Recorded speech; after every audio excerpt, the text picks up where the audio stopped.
Halo guys, nah pada hari ini aku mau jelasin sama kalian tentang sakramen. Ini juga pertama kali aku buat channel YouTube. Jadi semoga channel YouTube ini bisa membantu kalian dan bisa memotivasi kalian. Nah, pasti sebagian orang ya, kadang tuh bertanya-tanya tentang sakramen. Apa sih sakramen? Nah, langsung aja aku jelasin sama kalian. Sakramen dalam iman Katolik merupakan tanda yang ditetapkan Yesus Kristus untuk memberikan rahmat yang khusus bagi tiap-tiap situasi perjalanan hidup manusia untuk melanjutkan karya penyelamatan Allah melalui Kristus. Hal ini terdapat pada Injil Yohanes bab 14 ayat 18 yang menyatakan pemenuhan janji Kristus bahwa Ia tidak akan meninggalkan kita sebagai yatim piatu. Maka, melalui sakramen Allah mengirimkan Roh Kudus-Nya untuk memberikan makan dan menyelamatkan kita. Nah, yang pertama yaitu sakramen baptis. Sakramen baptis merupakan sakramen yang pertama kali umat Katolik terima sebelum mereka menerima sakramen-sakramen lainnya. Pada saat penerimaan sakramen baptis, kita diperciki air, kemudian diolesi minyak, serta diberi kain putih dan lilin bernyala. Hal ini merupakan lambang bahwa kita telah dibersihkan dari dosa asal dan siap menjadi terang bagi sesama. Dengan menerima sakramen baptis, kita telah diangkat menjadi anak Allah dan digabungkan dengan gereja untuk menjadikan kita anggota tubuh Kristus, serta siap diutus untuk berbuat baik kepada sesama orang. Pembaptisan hanya dapat diterima satu kali untuk selamanya, namun meninggalkan material rohani yang tidak dapat dihapuskan. Selanjutnya yaitu sakramen Ekaristi. Ekaristi merupakan penyempurnaan dari perjamuan Paskah Perjanjian Lama yang ditandai dengan kurban anak domba yang membebaskan orang-orang Israel dari maut. Dalam Ekaristi, Kristuslah anak domba Allah yang menjadikan kurban untuk menghapus dosa-dosa kita.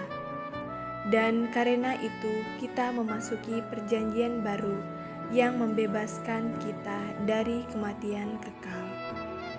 Perayaan syukur atas kasih Allah Bapa lewat pengorbanan Tuhan Yesus Kristus dirayakan setiap kali kita mengikuti misa atau sakramen Ekaristi. Pada saat Ekaristi, kita mengenang karya penyelamatan Yesus Kristus bagi manusia yang terjadi melalui wafat dan kebangkitannya. Kemudian sakramen Krisma.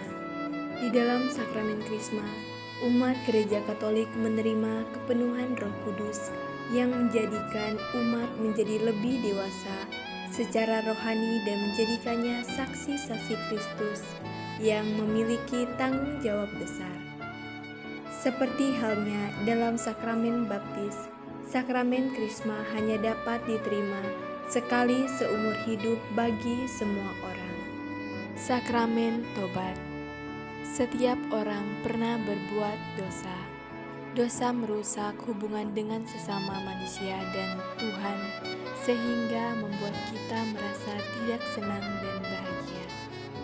Oleh karena itu, Bapa menganugerahkan kepada kita sakramen tobat atau sakramen pengakuan dosa.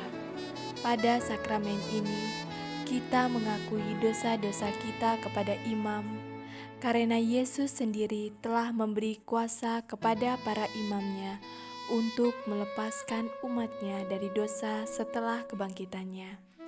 Melalui sakramen tobat, kita menerima pengampunan dosa dari Allah, beserta rahmat-Nya yang dapat membantu kita untuk menolak godaan dosa di waktu yang akan datang, sehingga menjadikan hidup kita lebih damai.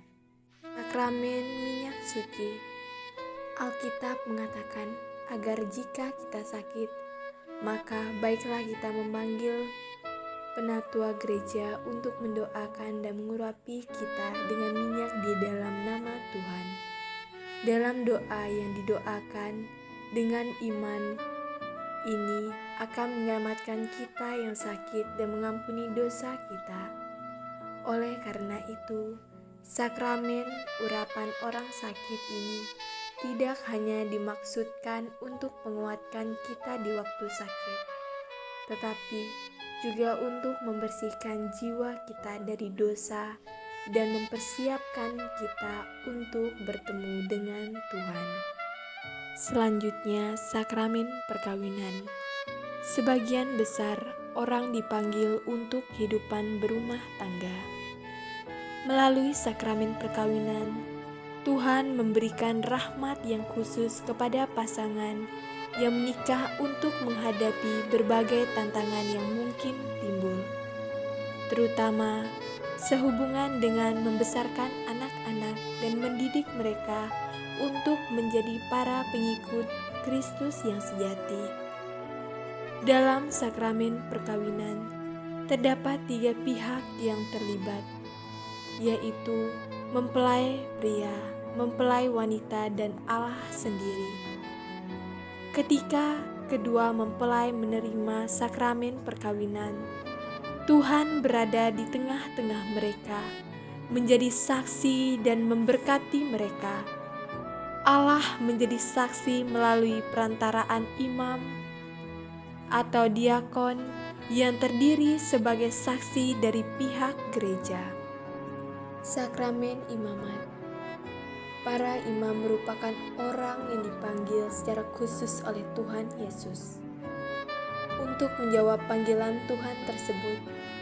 Maka mereka harus mengikuti pendidikan di sekolah seminar menengah tinggi serta menjalani masa orientasi di pastoral di tengah umat. Setelah menyelesaikan tahapan pendidikan, maka mereka ditabiskan oleh uskup untuk menjadi seorang imam. Pada saat ditasbihkan, mereka menerima sakramen imamat dengan mengucapkan janji untuk taat kepada pemimpin gereja Katolik, untuk hidup miskin dan selibat, yaitu tidak menikah.